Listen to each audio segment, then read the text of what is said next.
Assalamualaikum, I am Liyana Bazilah, and now I'm going to summarize my understanding about Chapter 2 and 3 in the book of Principle of Journalism.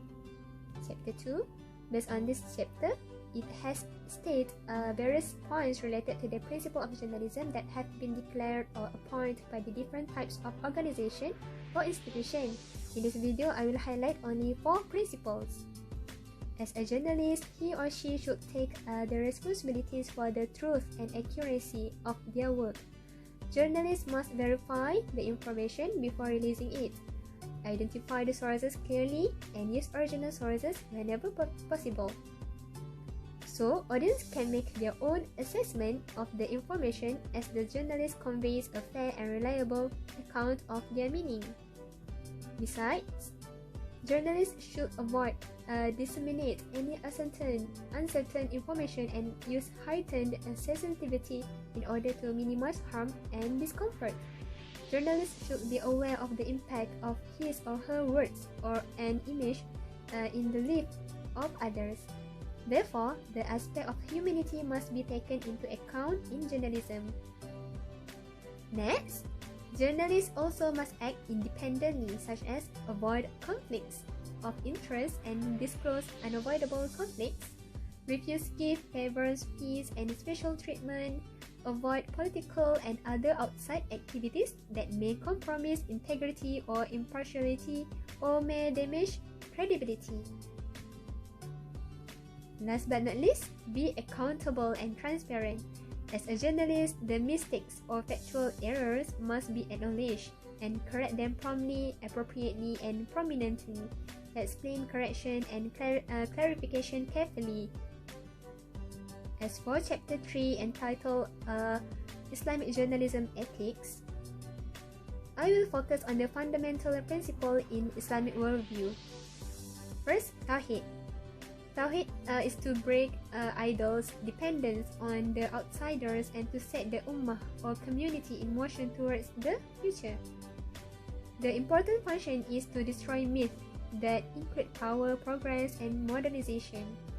Second, Amru bil Ma'ruf wa Nahyi anil Munkar, commanding to the right and prohibiting from the wrong. Muslims have the responsibility of guiding one another, and each generation guides the next. Third, Ummah. Islam does not differentiate between the individuals as members of its community. Race, ethnicity, tribalism, nationalism have no place to distinguish one member of the community from the rest. Fourth, Taqwa. Taqwa elevates the individual to the higher level of prophetic self-consciousness. Those who are not possessed a degree of taqwa have faced the crisis of legitimacy. The last one, Amanah, refers to define vicegerency, for which human beings alone are fit, and none else can share this honor with him.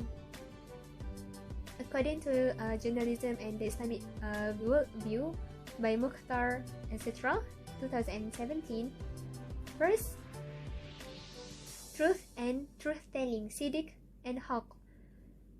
News must be based on truth and mixed with willful falsehood. Second, pedagogy, tabligh, spread the truth and the good deeds to the public. This principle is embodied in the concept of Al-Amru bil Ma'ruf wa Nahyi anil Munkar, which means enjoining what is right and forbidding what is wrong.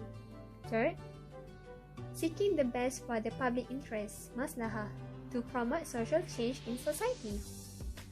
Fourth, moderation, wasatiyah. Moderation implies impartiality and fairness. Journalists may not endorse a particular political cause or support one side of the conflict over the other. The core meaning of moderation is justice, al-adl. Overall, there is a connection between the values of good journalism and the teaching of Islam, which that journalism is a noble profession and something that is keeping with Islamic values. Whatever media is, just as long as the writing doesn't contrary to the Islamic perspective. That's all from me. Thank you for listening.